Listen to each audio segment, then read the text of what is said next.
Hello guys, welcome to UPSC point. दोस्तों, आज के इस वीडियो में हम भारत के प्रमुख पर्वतों को डिटेल से पढ़ने वाले हैं। ये एक ऐसा टॉपिक है, चाहे आप कितने ही बड़े एग्जाम की तैयारी कर रहे हो, यहाँ से हमेशा परीक्षाओं में प्रश्न देखा ही जाता है। तो चलिए बिना देरी किए आज के टॉपिक की शुरुआत करते हैं। दोस्तों, पर्वतों को पढ़ने से पहले हमें ये जानना होगा कि भैया पर्वत, पठार और पहाड़ियों में आखिरकार अंतर क्या होता है।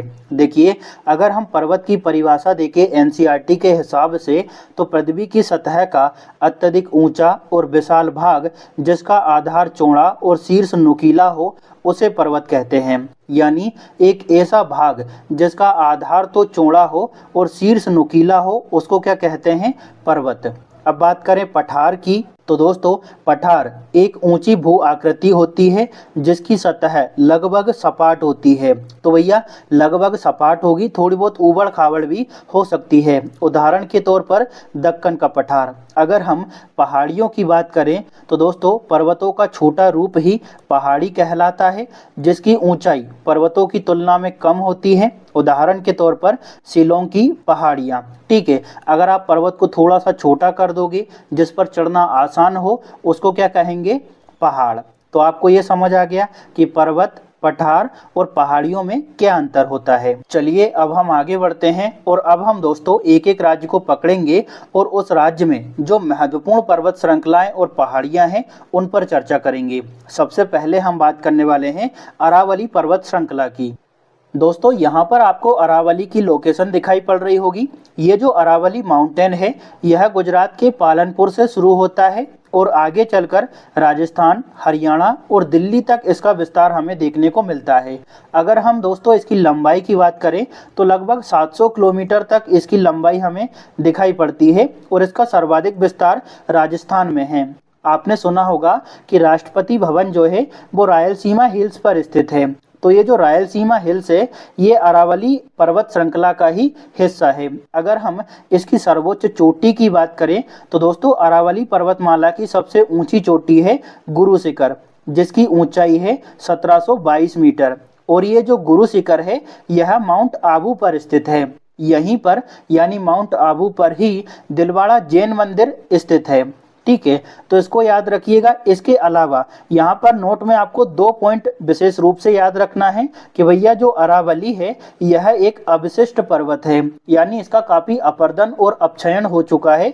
तो अरावली एक अवशिष्ट पर्वत है और यह एक बलित पर्वत श्रृंखला भी है। तो दोनों ही पॉइंट अक्सर बच्चों को कंफ्यूज करते हैं, इस वजह से मैंने इनको नोट में डाल दिया है। तो गलत करके मत आना अगर इस तरह का प्रश्न आए तो। उम्मीद करता हूं आपको अरावली श्रृंखला अच्छे से समझ आ गई होगी। चलिए अब आगे बढ़ते हैं और अब हम विंध्यन पर्वत श्रृंखला को डिटेल से पढ़ेंगे। दोस्तों, यहाँ पर आपको विंध्याचल पर्वत श्रृंखला की लोकेशन दिखाई दे रही होगी। एक बार मैं थोड़ा सा जूम कर देता हूँ ताकि आपको और अच्छे से समझ आ जाए। देखिए, ये है विंध्याचल पर्वत श्रृंखला और इसका विस्तार गुजरात, मध्य प्रदेश, छत्तीसगढ़, थोड़ा सा हिस्सा उत्तर प्रदेश और दक्षिणी बिहार तक है। ठीक है, ये विंध्याचल पर्वत श्रृंखला है। इसको दोस्तों 3 भागों में बांटा गया है। इसका जो पश्चिमी हिस्सा है इसको विंध्याचल कहा जाता है। जो मध्य भाग है विंध्याचल पर्वत श्रेणी का उसको भांडेर श्रेणी के नाम से जाना जाता है।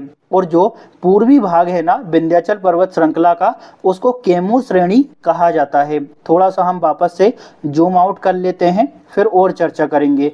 तो विंध्याचल पर्वत को मेनली 3 भागों में डिवाइड किया गया है। विंध्याचल, इसको पश्चिमी भाग को विंध्याचल कहते हैं, मध्य भाग को भांडेर श्रेणी के नाम से जाना जाता है और पूर्वी भाग को कैमूर श्रेणी कहा जाता है। दोस्तों, ये जो कैमूर श्रेणी है ना, यहीं से केन नदी का उद्गम होता है। ठीक है, यहाँ से। और ये जो भांडेर श्रेणी है यहाँ पर आपको बीच में दिखाई पड़ रही होगी, इसी पर विंध्याचल की सर्वोच्च चोटी सद्भावना शिखर है, जिसको दोस्तों गुडविल भी कहा जाता है और इसकी ऊंचाई है 752 मीटर। तो आपको ये समझ आ गया कि भैया भांडेर श्रेणी पर ही विंध्याचल की सर्वोच्च ऊंची चोटी है, जिसका नाम क्या है? सद्भावना चोटी, और इसी को ही गुडविल कहा जाता है। अगर हम विंध्याचल पर्वत श्रृंखला को देखें तो इसका विस्तार जो है वो सर्वाधिक मध्य प्रदेश में है। इस पर्वत श्रृंखला में दोस्तों लाल बलुआ पत्थर, चीनी मिट्टी और चूना पत्थर के भंडार हैं।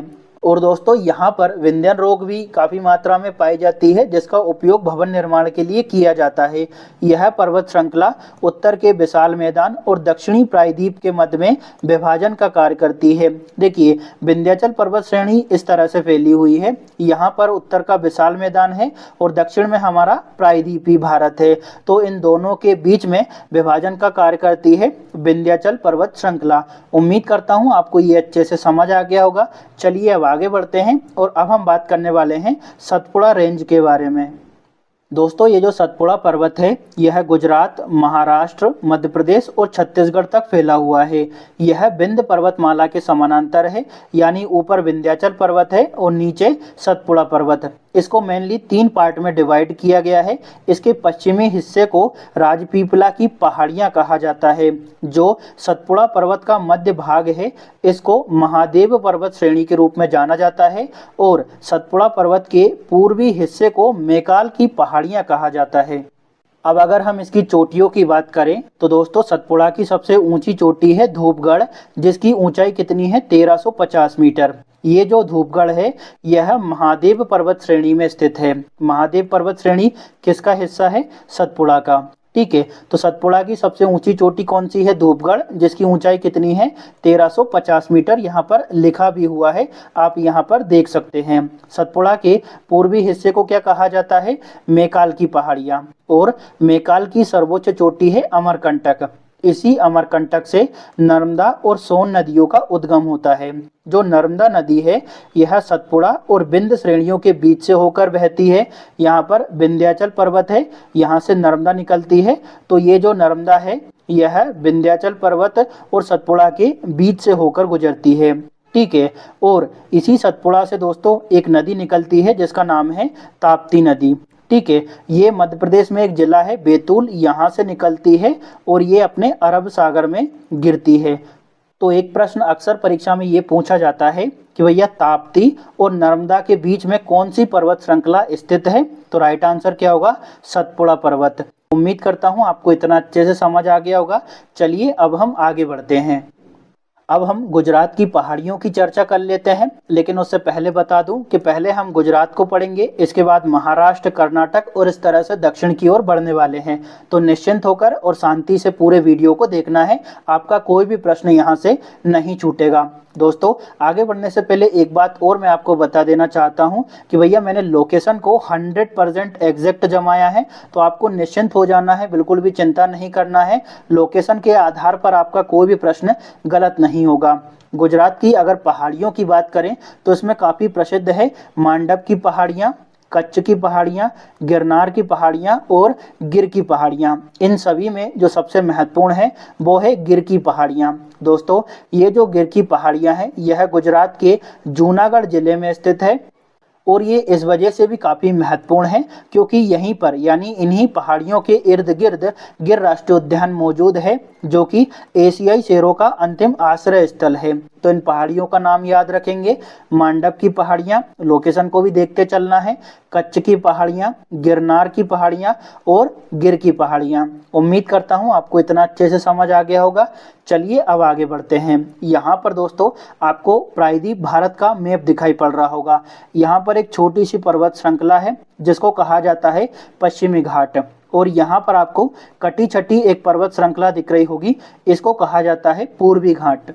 दोस्तों, ये जो पश्चिमी घाट यहाँ पर आपको दिख रहा है इसको सह्याद्री पर्वत श्रृंखला के नाम से भी जाना जाता है और यहीं पर एक शिखर मौजूद है जिसको कलसूबाई शिखर के नाम से जाना जाता है महाराष्ट्र में। और ये जो कलसूबाई शिखर है यह महाराष्ट्र की सबसे ऊंची चोटी है और कहाँ पर है? अहमदनगर जिले में। ये जो कलसूबाई शिखर है इसको महाराष्ट्र का एवरेस्ट भी कहा जाता है। एक बात और बता दूं कि भैया ये जो पश्चिमी घाट है इसका विस्तार गुजरात, थोड़ा सा हिस्सा गुजरात में, महाराष्ट्र, गोवा, कर्नाटक, केरल और तमिलनाडु में है। पश्चिमी घाट का विस्तार आपको अच्छे से समझ आ गया। अब हम एक एक राज्य को बाहर निकालते हैं। सबसे पहले हम चर्चा करेंगे महाराष्ट्र की पहाड़ियों की। लोकेशन आपको देखना है, देखिए, महाराष्ट्र की पहाड़ियों में सबसे महत्वपूर्ण है अजंता की पहाड़ियाँ। उसी के जस्ट थोड़ा सा आप पश्चिम की और दक्षिण की ओर बढ़ोगे तो आपको सतमाला की पहाड़ियाँ दिखाई पड़ेगी। यहीं जस्ट नीचे आपको हरिश्चंद्र रेंज दिखाई पड़ेगी और उसी के जस्ट नीचे आपको बालाघाट रेंज यानी बालाघाट पर्वत श्रृंखला दिखाई देगी। तो अजंता की पहाड़ियाँ, सतमाला की पहाड़ियाँ, हरिश्चंद्र पर्वत श्रेणी और बालाघाट पर्वत श्रेणी। यहाँ पर आपको लोकेशन अच्छे से याद रखना है। ये क्रम अक्सर उत्तर से दक्षिण की ओर पूछ लिया जाता है। तो उम्मीद करता हूँ आपको इतना अच्छे से समझ आ गया होगा। चलिए अब आगे बढ़ते हैं और अब हम बात करने वाले हैं कर्नाटक की। ये कर्नाटक की लोकेशन है, इसको मैंने बाहर निकाल लिया है। कर्नाटक से अक्सर परीक्षाओं में केवल एक ही प्रश्न पूछा जाता है कि भैया बाबा बुदन की पहाड़ियाँ कहाँ पर स्थित है। तो दोस्तों, बाबा बुदन की जो पहाड़ी है वो कर्नाटक के चिंकमंगलूर जिले में स्थित एक पर्वत श्रृंखला है। इस पर्वत श्रृंखला में कर्नाटक की सबसे ऊंची चोटी मुल्लयनगिरी स्थित है, जिसकी ऊंचाई कितनी है 1930 मीटर। ये समझ आ गया। चलिए अब आगे बढ़ते हैं। अब हम बात करने वाले हैं कर्नाटक के जस्ट पास में आंध्र प्रदेश की। ये काफ़ी महत्वपूर्ण है और आंध्र प्रदेश की जो पर्वत श्रृंखलाएं हैं, जो पहाड़ियां हैं, यहाँ से प्रश्न देखने को मिलता है। इनको उत्तर से दक्षिण और पूरब से पश्चिम जमाने का अक्सर प्रश्न आता है, तो इसको अच्छे से देखिएगा। दोस्तों, आंध्र प्रदेश में मुख्य रूप से दो पर्वत श्रेणियां हैं और बाकी की पहाड़ियां हैं। पर्वत श्रेणियों के नाम हैं पालीकोंडा पर्वत श्रेणी और बेलीकोंडा पर्वत श्रेणी। ठीक है, बाकी की ये पहाड़ियां हैं कि नल्लामलाई की पहाड़ियां, एरामला की पहाड़ियां और शेषाचलम की पहाड़ियां। तो अगर आप लूसेंट उठाओगे तो यहाँ पर आपको पालीकोंडा पर्वत श्रेणी दिखाई पड़ेगी। उसी के जस्ट पूर्व की ओर आपको बेलीकोंडा पर्वत श्रेणी दिखाई देगी। जो अपनी पालीकोंडा पर्वत श्रेणी है ना, ये पूर्वी घाट का एक भाग है और आंध्र प्रदेश के अनंतपुर और कडप्पा जिले में फैली हुई है। तिरुपति का जो प्रसिद्ध मंदिर है ना, वो इन्हीं पालीकोंडा पर्वत श्रेणी में स्थित है। अगर हम बेलीकोंडा पर्वत श्रेणी की बात करें तो दोस्तों, ये अपने दक्षिण पूर्व आंध्र प्रदेश का हिस्सा है और ये पूर्वी घाट में फैला हुआ है। तो उम्मीद करता हूँ आपको ये समझ आ गया होगा। इसके बाद अब पहाड़ियों की लोकेशन देख लीजिए। ये है नल्लामलाई की पहाड़ियाँ, एरामलाई की पहाड़ियाँ उसी के जस्ट आपको पश्चिम और दक्षिण की ओर दिखाई देगी। इसके बाद है शेषाचलम की पहाड़ियाँ।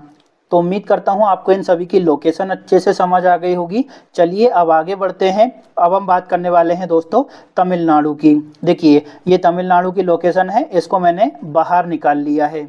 दोस्तों, तमिलनाडु की पहाड़ियों से एक ही प्रश्न बनता है कि भैया इनको उत्तर से दक्षिण की ओर जमाइए। तो हम उत्तर से दक्षिण की ओर इनका क्रम देख लेते हैं।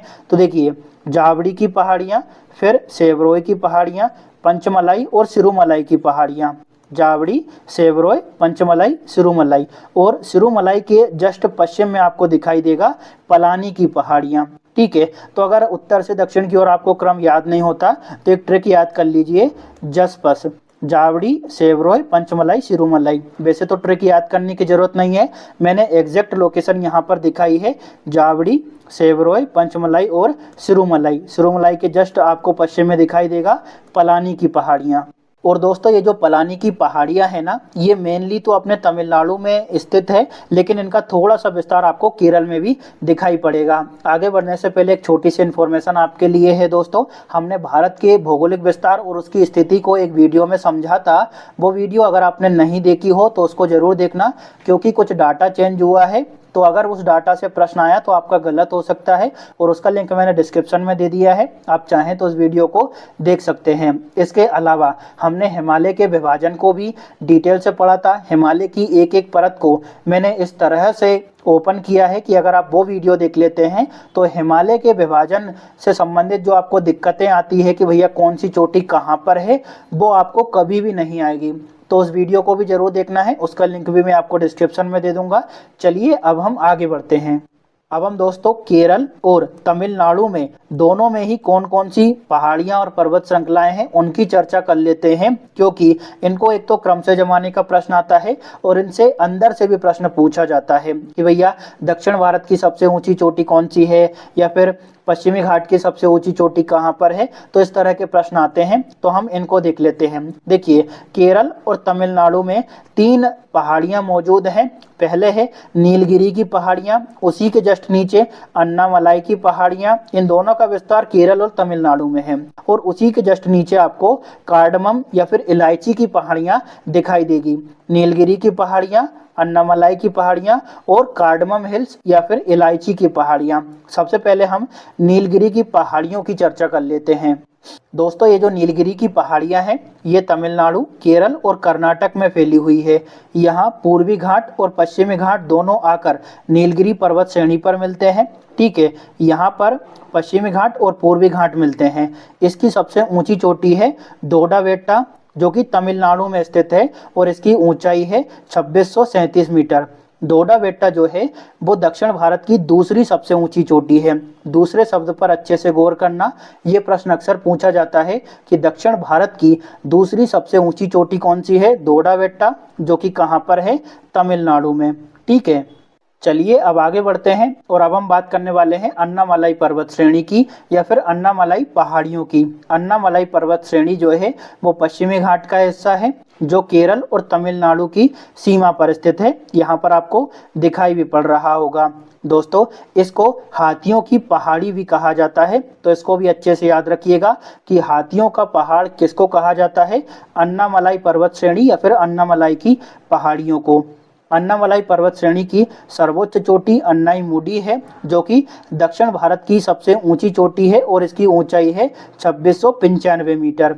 तो दक्षिण भारत की सबसे ऊंची चोटी कौन सी है, अन्नाईमुडी, जो कि कहाँ पर है, अन्नामलाई पर्वत श्रेणी में या फिर अन्नामलाई की पहाड़ियों में। अब हम बात करने वाले हैं कार्डमम हिल्स की या फिर इलायची की पहाड़ियों की। दोस्तों, इलायची की पहाड़ियाँ भारत के पश्चिमी घाट का हिस्सा है, जो कि दक्षिण पूर्व केरल और दक्षिण पश्चिम तमिलनाडु में स्थित है। ये जो कार्डमम हिल्स है या फिर इलायची की पहाड़ियाँ हैं, ये नाम कैसे पड़ा, क्योंकि इस इलाके में इलायची की बड़ी मात्रा में खेती होती थी। ठीक है, आपको कार्डमम हिल्स अच्छे समझ आ गया। उत्तर से दक्षिण की ओर जमाएंगे तो नीलगिरी की पहाड़ियाँ, अन्नामलाई की पहाड़ियाँ और कार्डमम या फिर इलायची की पहाड़ियाँ आती हैं। ठीक है, क्रम और लोकेशन आपको अच्छे से समझ आ गई होगी। चलिए अब आगे बढ़ते हैं। दोस्तों, यहाँ पर मैंने प्रायद्वीपीय भारत को दोबारा से डिजाइन किया है। ये पर्वत श्रृंखला आपको दिख रही होगी, इसको क्या कहा जाता है, पश्चिमी घाट। और ये जो कटी छटी पर्वत श्रृंखला है, इसको कहा जाता है पूर्वी घाट। आपने ये तो जान लिया कि पश्चिमी घाट की सबसे ऊंची चोटी कौन सी है, अन्नाईमुडी, जिसकी ऊंचाई कितनी है, 2695 मीटर। ये 50 नहीं है, थोड़ा टाइपिंग मिस्टेक हो गई है, 2695 कर लेना। ठीक है, अन्नाईमुडी की ऊंचाई कितनी है, 2695 मीटर, जो कि पश्चिमी घाट की सबसे ऊंची चोटी है। अब हमें ये जानना होगा कि पूर्वी घाट की सबसे ऊंची चोटी कौन सी है। तो देखिए, ये कटी छटी पर्वत श्रृंखला है, ये ओडिशा की लोकेशन है। ओडिशा में एक शिखर है जिसको कहा जाता है महेंद्रगिरी शिखर। महेंद्रगिरी शिखर जो है, इसकी ऊंचाई है 1501 मीटर और यह ओडिशा के गजपति जिले में स्थित है। पहले महेंद्रगिरी शिखर को ही पूर्वी घाट की सबसे ऊंची चोटी माना जाता था, महेंद्रगिरी शिखर को, लेकिन अब इसको बदल दिया गया है। यहाँ पर आपको पूर्वी घाट में दोस्तों आंध्र प्रदेश के विशाखापट्टनम जिले में एक शिखर दिखाई देगा जिसका नाम है जिंदहागाड़ा शिखर। इसकी ऊंचाई है 1690 मीटर। तो ये जो जिंदहागाड़ा शिखर है, इसी को ही पूर्वी घाट का सबसे ऊंचा शिखर या फिर पूर्वी घाट की सबसे ऊंची चोटी माना जाता है। और ये कहाँ पर है, आंध्र प्रदेश के विशाखापट्टनम जिले में। तो उम्मीद करता हूँ आपको ये भी अच्छे से समझ आ गया होगा। दोस्तों, आपसे बस एक ही रिक्वेस्ट है कि अगर आपको वीडियो अच्छा लग रहा हो, आपकी लाइफ के लिए हेल्पफुल रहा हो, मेरी मेहनत थोड़ी बहुत भी अच्छी लग रही हो, तो प्लीज़ कमेंट ज़रूर करिएगा। क्योंकि अगर आप कमेंट नहीं करेंगे तो आगे मैं कम मेहनत करने लगूंगा, क्योंकि मैं तो यही समझूंगा ना कि मैं जो प्रयास कर रहा हूँ वो आपके लिए लाभदायक नहीं है कि नहीं। तो इस वजह से कमेंट ज़रूर करिएगा, उससे थोड़ा मोटिवेशन मिलता है। अगर आपको वीडियो अच्छा लगे तो लाइक, शेयर और सब्सक्राइब जरूर करिएगा। आगे आपकी मर्जी है। Thank you.